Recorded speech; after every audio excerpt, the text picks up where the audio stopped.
Hi, my name is EJ Massa. If you know me, you'll know that everyone calls me Raccoon Boy. It's not just because I have dark circles around my eyes, it's also because I love old food that looks and smells like garbage, but it's actually delicious. One of my favorite old foods is sauerkraut. Now, the sauerkraut you find packaged in the store doesn't even seem like it's fermented. It tastes soggy, flat, and vinegary. It's fake old food. Raccoon Boy can tell. Nothing beats the tangy, flavor-rich taste of authentic fermented cabbage. You'll never get that from the store stuff, so let me show you how to make the real stuff. The stuff that satisfies a trash panda such as myself. I started off with these organic cabbages. I have roughly 5 pounds here. I peeled off any gross-looking outer leaves, then cut each of them in half with a big knife, and cut out the core by slicing a triangle around it like so, and then pulling it out. Now I'm going to weigh the cabbage because I'm doing a super simple recipe. Just 2.5% salt to the weight of the cabbage in grams. Some recipes add other spices, and that's cool, but I like my sauerkraut the classic way. Just salt and cabbage. My little kitchen scale says the cabbage comes in at 2,111 grams. So if I multiply that by 0.025, I get 53 grams of salt that I'll need. So I measured out 53 grams of kosher salt on my kitchen scale. Make sure there's no iodine in the salt you're using. Now I'll slice the cabbage into strips, then cut those longer strips into bite-sized pieces. My father-in-law has this giant mandolin to shred large amounts of cabbage because he does huge batches of sauerkraut every fall. But for a small amount, a knife will do fine. With all the cabbage sliced, I sprinkled a bit of salt over the cabbage, mixed it around with a spoon, adding more salt, and stirring some more, repeating that process until all the salt is incorporated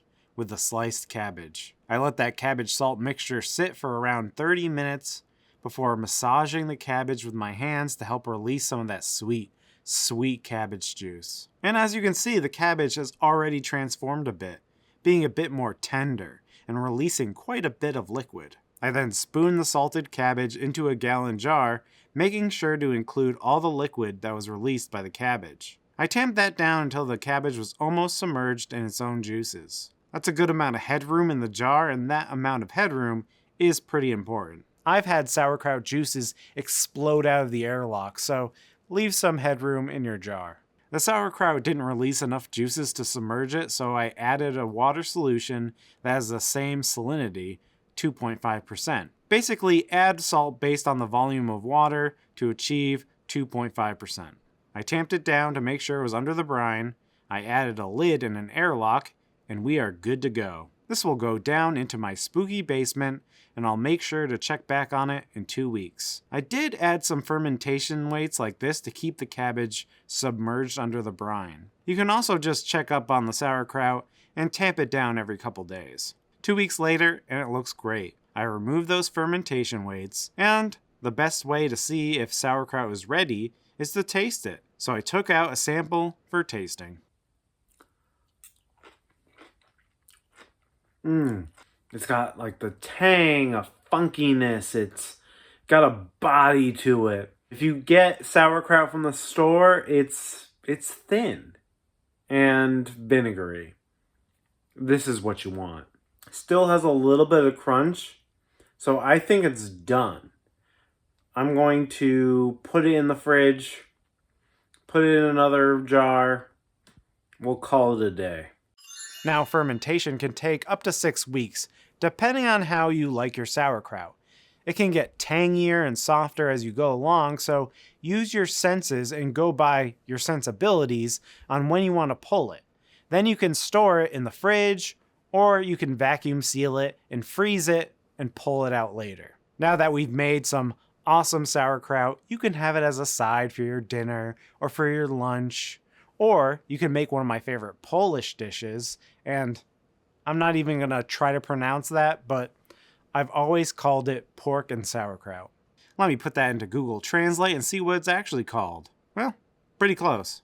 I measured out 1 pound of sauerkraut, making sure not to include the brine, and I set that aside for later.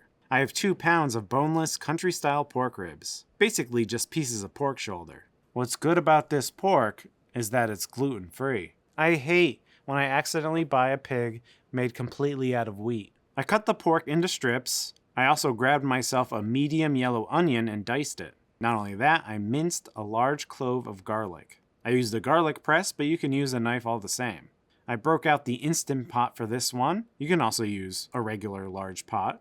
I add some olive oil to the Instant Pot, which is set in saute mode. I place the pork in the hot oil and brown the meat, turning it occasionally to brown it on all sides. Once sufficiently browned, I added the yellow onion and garlic. Normally, I also add a diced green pepper as well, but I forgot to get one. So just pretend I did. Saute that until the onion is tender. Then we'll add a bay leaf, a half teaspoon of celery seed, and 3 allspice berries. I then added about a quart of unsalted chicken broth, just enough to cover the pork. If you have pork broth, you can use that. Close the lid of the Instant Pot, set it to manual pressure, and set the time to 30 minutes. If you're doing this in a traditional pot and not a pressure cooker, simmer the mixture covered for about an hour. While that's cooking, I peeled and diced an apple. Once the 30 minutes are up, I released the pressure and opened the lid. I fished out the pork and cut it with kitchen shears into bite-sized pieces. I added a half teaspoon of caraway seed, a half teaspoon of ground black pepper, a teaspoon of salt, dumped in the diced apple, and 1/4 cup of pearl barley. Then in goes the 1 pound of sauerkraut and mixed it all around. Put the lid back on and set the manual pressure to 15 minutes. If you're doing this in a regular pot, just simmer the mixture until the barley is cooked, which could take around 25 minutes. Once the Instant Pot is done cooking, we are ready to serve. I like to serve this over egg noodles in a bowl, but you could also serve this over boiled potatoes. Then I ladle on the pork and sauerkraut mixture. And there we go. It's a nice, warm, hearty meal. It's especially good for cold evenings, and it's one of my favorite meals to prepare. Making your own sauerkraut is super easy and very rewarding. Get yourself a gallon jar and you can try it out for yourself. Again, it's great to add as a side to any meal. Eating old food is good for you. Eat it, you dirty raccoon. If you are also a dirty raccoon, please comment below and make sure you use your disturbingly human-looking hands to smash that like button. Until next time, bye.